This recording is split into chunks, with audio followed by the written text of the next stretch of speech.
Well, this brings up, I think, a lot of interesting things to think about. Ian Douglas Hamilton, who we spent some time with in Kenya, was saying that there's a school 10 kilometers from Samburu National Park, and the kids had never seen the wildlife. So he actually rented a bus for them to bring them and see it, and see this wonderful landscape, this incredible biodiversity, and they were floored. They were absolutely so excited, and it was hugely important. And you also talk about how this idea of poaching is very interesting. When does it become poaching? When is it subsistence hunting, and when does it become poaching? And it's poaching when you sell it. You sell it once you hunt. Yeah. It is a loaded word, though, I think.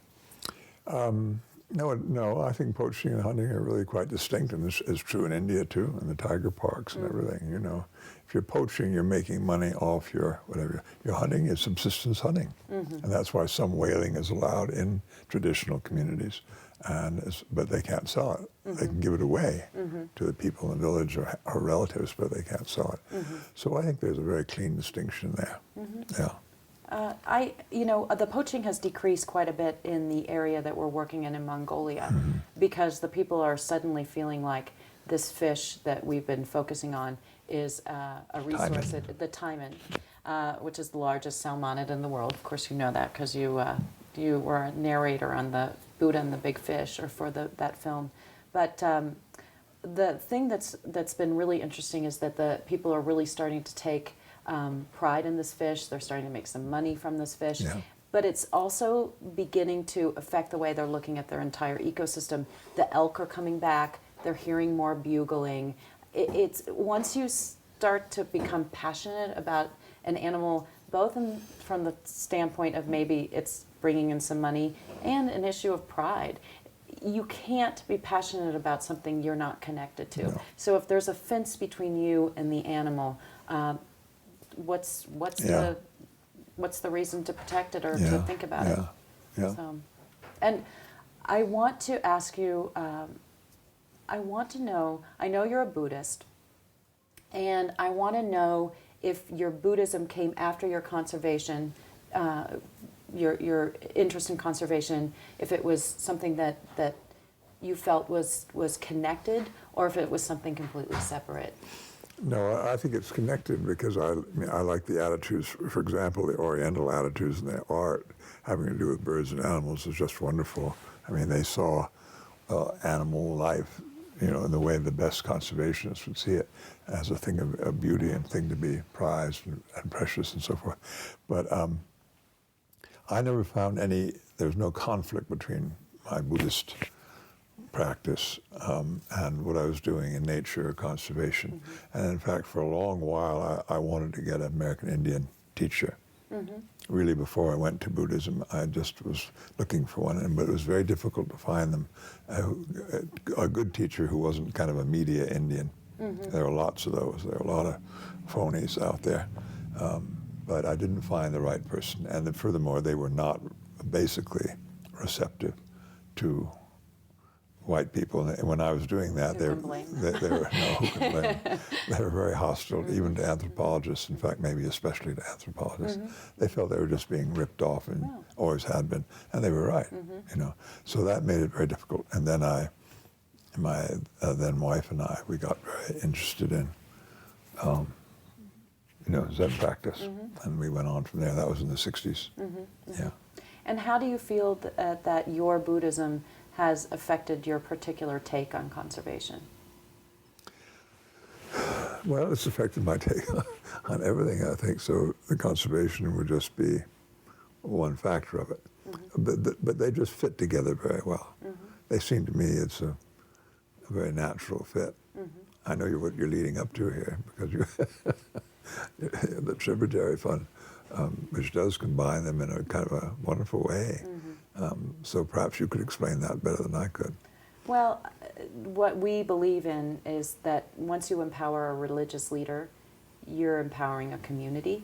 The funding from scientists comes and goes.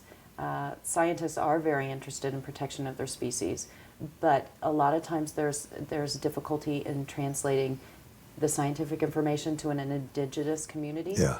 But if you're able to train religious leaders to understand science, to trust science, to embrace science, you're leaving a legacy in that community.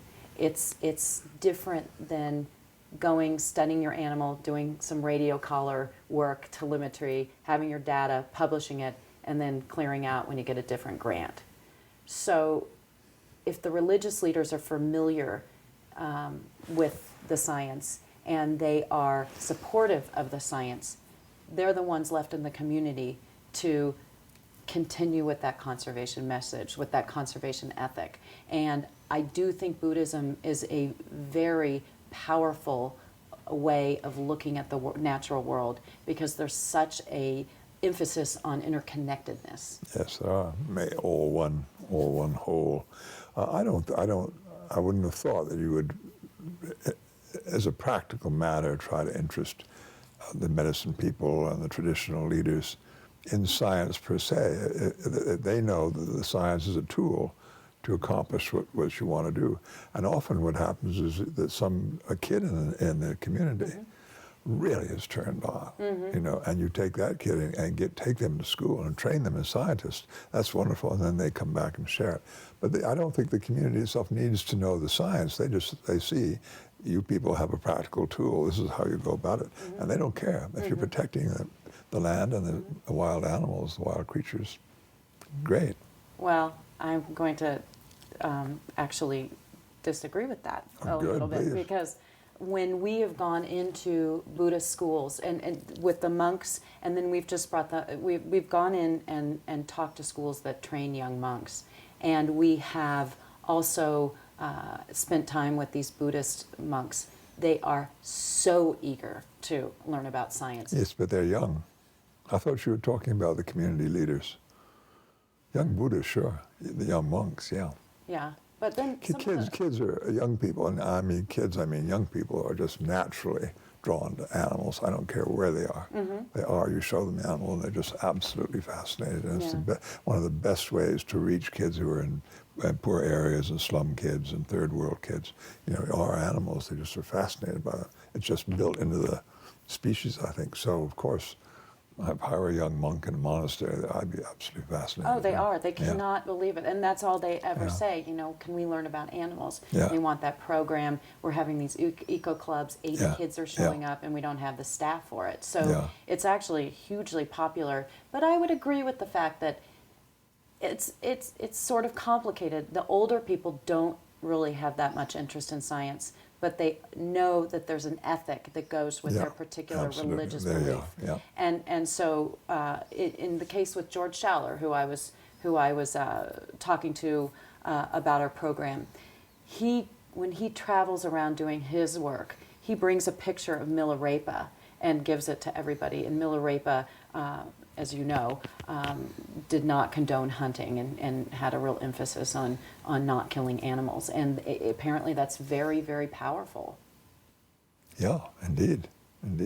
Another thing is that in Africa, we found we started a thing called the Kenya Wildlife Club. No, Wildlife, I've forgotten the name of it now, but quite a long time ago. And this was simply a school program. But the great thing was that the kids would go home and they would hear about Uncle so-and-so going out and hunting and where he shouldn't be and things like that.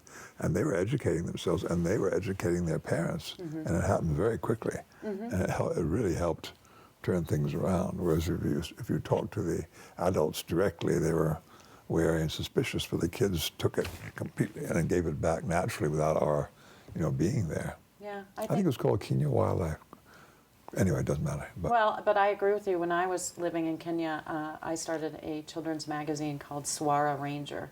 And Swara means impala in Swahili. And you're right. If you can get the kids interested in something, they're the ones that are going to convince their parents. It's not going to be the scientists. And so I guess when I look at the work that the Tributary Fund does, we're building a bridge between science and religion and community.